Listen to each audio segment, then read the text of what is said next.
ونادى أصحاب الأعراف رجالا يعرفونهم بسيماهم قالوا ما أغنى عنكم جمعكم وما كنتم تستكبرون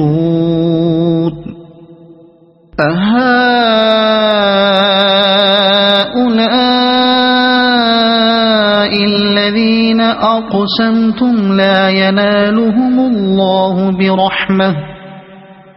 ادخلوا الجنة لا خوف عليكم ولا أنتم تحزنون۔ پھر یہ آراف کے لوگ دوزخ کی چند بڑی بڑی شخصیتوں کو ان کی علامتوں سے پہچان کر پکاریں گے کہ دیکھ لیا تم نے، آج نہ تمہارے جتھے تمہارے کسی کام آئے اور نہ وہ ساز و سامان جن کو تم بڑی چیز سمجھتے تھے۔ اور کیا یہ اہل جنت وہی لوگ نہیں ہیں جن کے متعلق تم قسمیں کھا کھا کر کہتے تھے کہ ان کو تو خدا اپنی رحمت میں سے کچھ بھی نہ دے گا؟ آج انہی سے کہا گیا کہ داخل ہو جاؤ جنت میں، تمہارے لیے نہ خوف ہے نہ رنج۔ ونادى أصحاب النار أصحاب الجنة أن أفيضوا علينا من الماء أو مما رزقكم الله قالوا إن الله حرمهما على الكافرين الذين اتخذوا دينهم لهوا ولعبا وغرتهم الحياة الدنيا فاليوم ننساهم كما نسوا لقاء يومهم هذا وما كانوا بآياتنا يجحدون۔ اور دوزخ کے لوگ جنت والوں کو پکاریں گے کہ کچھ تھوڑا سا پانی ہم پر ڈال دو، یا جو رزق اللہ نے تمہیں دیا ہے اسی میں سے کچھ پھینک دو۔ وہ جواب دیں گے کہ اللہ نے یہ دونوں چیزیں ان منکرین حق پر حرام کر دی ہیں جنہوں نے اپنے دین کو کھیل اور تفریح بنا لیا تھا اور جنہیں دنیا کی زندگی نے فریب میں مبتلا کر رکھا تھا۔ اللہ فرماتا ہے کہ آج ہم بھی انہیں اسی طرح بھلا دیں گے جس طرح وہ اس دن کی ملاقات کو بھولے رہے اور ہماری آیتوں کا انکار کرتے رہے۔ اہل جنت اور اہل دوزخ اور اصحاب الاعراف کی اس گفتگو سے کسی حد تک اندازہ کیا جا سکتا ہے کہ عالم آخرت میں انسان کی قوتوں کا پیمانہ کس قدر وسیع ہو جائے گا۔ وہاں آنکھوں کی بینائی اتنے بڑے پیمانے پر ہوگی کہ جنت اور دوزخ اور اعراف کے لوگ جب چاہیں گے ایک دوسرے کو دیکھ سکیں گے۔ وہاں آواز اور سماعت بھی اتنے بڑے پیمانے پر ہوگی کہ ان مختلف دنیاؤں کے لوگ ایک دوسرے سے بآسانی گفت و شنید کر سکیں گے۔ یہ اور ایسے ہی دوسرے بیانات جو عالم آخرت کے متعلق ہمیں قرآن میں ملتے ہیں اس بات کا تصور دلانے کے لیے کافی ہیں کہ وہاں زندگی کے قوانین ہماری موجودہ دنیا کے قوانین طبیعی سے بالکل مختلف ہوں گے۔ اگرچہ ہماری شخصیتیں یہی رہیں گی جو یہاں ہیں، جن لوگوں کے دماغ اس عالم طبیعی کے حدود میں اس قدر مقید ہیں کہ موجودہ زندگی اور اس کے مختصر پیمانوں سے وسیع کسی چیز کا تصور ان میں نہیں سما سکتا، وہ قرآن اور حدیث کے ان بیانات کو بڑے اچنبے کی نگاہ سے دیکھتے ہیں اور بسا اوقات ان کا مذاق اڑا کر اپنی خفیف العقلی کا مزید ثبوت بھی دینے لگتے ہیں۔ مگر حقیقت یہ ہے کہ ان بیچاروں کا دماغ جتنا تنگ ہے زندگی کے امکانات اتنے تنگ نہیں ہیں۔ وَلَقَدْ جِئْنَاهُمْ بِكِتَابٍ فَصَّلْنَاهُ عَلَى عِلْمٍ هُدًى وَرَحْمَةً لِقَوْمٍ يُؤْمِنُونَ۔ ہم ان لوگوں کے پاس ایک ایسی کتاب لے آئے ہیں جس کو ہم نے علم کی بنا پر مفصل بنایا ہے اور جو ایمان لانے والوں کے لیے ہدایت اور رحمت ہے۔ جس کو ہم نے علم کی بنا پر مفصل بنایا ہے،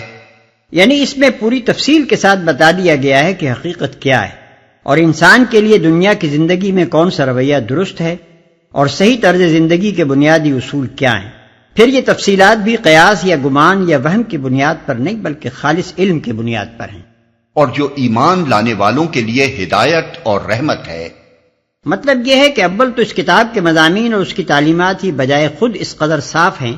کہ آدمی اگر ان پر غور کرے تو اس کے سامنے راہ حق واضح ہو سکتی ہے۔ پھر اس پر مزید یہ ہے کہ جو لوگ اس کتاب کو مانتے ہیں ان کی زندگی میں عملاً بھی اس حقیقت کا مشاہدہ کیا جا سکتا ہے کہ یہ انسان کی کیسی صحیح رہنمائی کرتی ہے، اور کتنی بڑی رحمت ہے کہ اس کا اثر قبول کرتے ہی انسان کی ذہنیت، اس کے اخلاق اور اس کی سیرت میں بہترین انقلاب شروع ہو جاتا ہے۔ یہ اشارہ ہے ان حیرت انگیز اثرات کی طرف جو اس کتاب پر ایمان لانے سے صحابہ کرام رضوان اللہ تعالی علیہم اجمعین کی زندگیوں میں ظاہر ہو رہے تھے۔ هل ينظرون إلا تأويله يوم يأتي تأويله يقول الذين نسوه من قبل قد جاءت رسل ربنا بالحق فهل لنا من شفعاء فيشفعوا لنا أو نرد فنعمل غير الذي كنا نعمل قد خسروا أنفسهم وضل عنهم ما كانوا يفترون۔ اب کیا یہ لوگ اس کے سوا کسی اور بات کے منتظر ہیں کہ وہ انجام سامنے آ جائے جس کی یہ کتاب خبر دے رہی ہے؟ جس روز وہ انجام سامنے آ گیا تو وہی لوگ جنہوں نے اسے نظر انداز کر دیا تھا کہیں گے کہ واقعی ہمارے رب کے رسول حق لے کر آئے تھے، پھر کیا اب ہمیں کچھ سفارشی ملیں گے جو ہمارے حق میں سفارش کریں،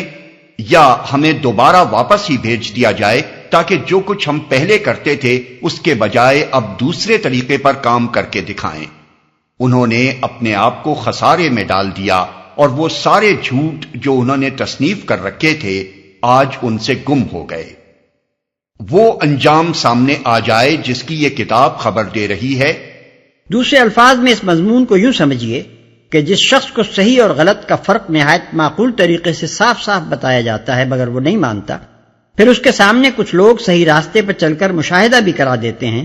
کہ غلط روی کے زمانے میں وہ جیسے کچھ تھے اس کی بنسبت راست روی اختیار کر کے ان کی زندگی کتنی بہتر ہو گئی ہے، مگر اس سے بھی وہ کوئی سبق نہیں لیتا، تو اس کے معنی یہ ہے کہ اب وہ صرف اپنی غلط روی کی سزا پا کر ہی مانے گا کہ ہاں یہ غلط روی تھی۔ جو شخص نہ حکیم کے عاقلانہ مشوروں کو قبول کرتا ہے اور نہ اپنے جیسے بکثرت بیماروں کو حکیم کی ہدایات پر عمل کرنے کی وجہ سے شفایاب ہوتے دیکھ کر ہی کوئی سبق لیتا ہے، وہ اب بستر مرگ پر لیٹ جانے کے بعد ہی تسلیم کرے گا کہ جن طریقوں پر وہ زندگی بسر کر رہا تھا وہ اس کے لیے واقعی مہلک تھے۔ اس کے بجائے اب دوسرے طریقے پر کام کر کے دکھائیں، یعنی وہ دوبارہ اس دنیا میں واپس آنے کی خواہش کریں گے اور کہیں گے کہ جس حقیقت کی ہمیں خبر دی گئی تھی اور اس وقت ہم نے نہ مانا تھا، اب مشاہدہ کر لینے کے بعد ہم اس سے واقف ہو گئے ہیں، لہذا اگر ہمیں دنیا میں پھر بھیج دیا جائے تو ہمارا طرز عمل وہ نہ ہوگا جو پہلے تھا۔ اس درخواست پر اور اس کے جوابات کے لیے ملاحظہ ہو سورہ انعام آیات 27-28، ابراہیم 44-45، السجدہ آیات 12-13، فاطر آیت 37، الزمر 56-59، المومن 11-12۔